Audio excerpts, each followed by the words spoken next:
environment, the amount of oxygen that's been dissolved into the water is low, and that's what we have sort of south of Lowry Park.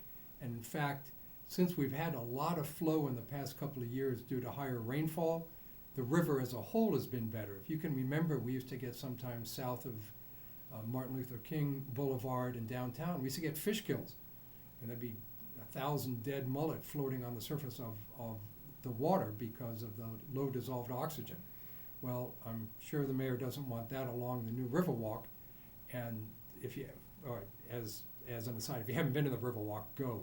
Tremendously wonderful things are happening to the river in anywhere through Tampa. And I'm sure, I haven't heard from the mayor on this, but I'm sure the mayor would not want something that benefits the river in Tampa alone, which is a lower river, to occur at the detriment to environmental damage up in the county.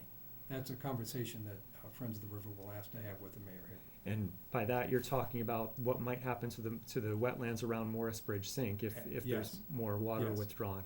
Yeah. One of the issues, if I can take another 30 seconds, the DEP has their own policy that they issued in 2012 saying that as a policy for the state, we strongly recommend you don't use aquifer water, remember the water below the surface of the ground, to solve problems with surface water, that is the stuff in lakes and creeks and rivers. And totally against their own policy, they've issued this intent because this is using aquifer water from a sink to solve a surface water flow for a river. It makes me scratch my head. Well, let's go back to the text message. This person is asking about the desal plant. Why was it put where it is and forced to get the water they use from the water off the Tico Big Bend turbines, which cools them, entering the desal plant much warmer, that's the water entering more warmer than the process was designed to function at. It would make more sense to put a desal plant in Pinellas County where they have no fresh water. And while you're answering that question, remind our listeners who might not have heard about the desal plant for several years where it is. It had been offline for a while. Where does it stand? And if you could answer his question as well. Sure. The desal plant, desalinization, which is pulling in salty bay water, running it through a series of filters and series of filters mostly, and some chemical removal, makes it then adequate to be treated in a potable water plant.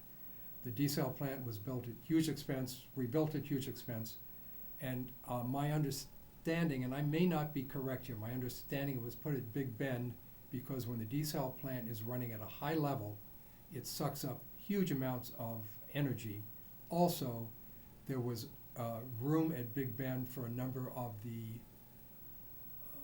beds and where the water has to sit for a while after different stages of treatment. There was room there. Part of the other difficulty is unless you get way out in the Gulf of Mexico, in summer especially, even offshore, Crystal River, Fort DeSoto Park, Tampa Bay, it is like barley soup. I mean, there is really not a really better clean place to put it. So that was the reason. If you go to other desal plants like Key West, they've got a very clean ocean flow and it's very much easier for them to make water. Well, there's so many more questions I want to ask you. I think we're out of time, though, unfortunately. But thanks so much for joining me on WMNF's MidPoint today, Rich. Seán, thank you very much. It was a pleasure to be able to explain this. Thank you. I appreciate it. Rich Brown is with Friends of the River. I'm Seán Kinane, the host of WMNF News MidPoint Monday.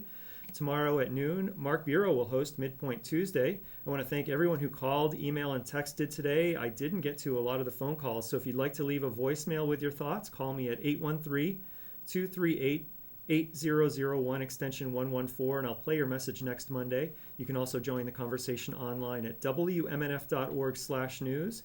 You can join it on Facebook or Twitter at WMNF News. Thanks to our engineers James Rossi and Frank Knox and DT. Stay tuned for great music now, beginning with Flea on It's the Music. It'll be on all afternoon as well. Great music on WMNF Tampa, St. Petersburg, Sarasota.